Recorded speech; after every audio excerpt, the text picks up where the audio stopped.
साहित्यरत्न लोकशाहीर अण्णाभाऊ साठे यांच्याविषयी 2 शब्द सांगणार आहे, ते तुम्ही शांततेने ऐकावे ही माझी नम्र विनंती. लोकशाहीर अण्णाभाऊ साठे यांचा जन्म 1 ऑगस्ट 1920 रोजी सांगली जिल्ह्यातील वाळवा तालुक्यातील वाटेगाव या गावी झाला. त्यांचे पूर्ण नाव तुकाराम भाऊराव साठे असे होते. त्यांच्या वडिलांचे नाव भाऊराव व आईचे नाव वालुबाई होते. गरिबी व भेदभावामुळे त्यांना शिक्षण घेता आले नाही. ते वडिलांबरोबर मुंबईत आले. मुंबईत आल्यावर त्यांनी मिळेल ती कामे केली.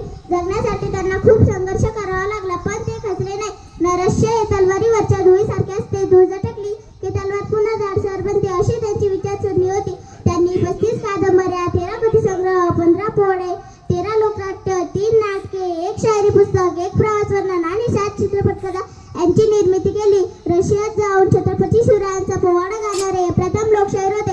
फकीरा त्यांच्या कादंबरीला राज्य सरकारकडून सर्वोत्कृष्ट कादंबरीचा पुरस्कार मिळाला. त्यांचे गोवा मुक्ती संग्राम व संयुक्त महाराष्ट्र चळवळीत योगदान महत्त्वपूर्ण आहे. असे हे भारताचे थोर शाहीर, भारताच्या साहित्यातील साहित्यरत्न लोकशाहीर अण्णाभाऊ साठे यांचा 18 जुलै 1970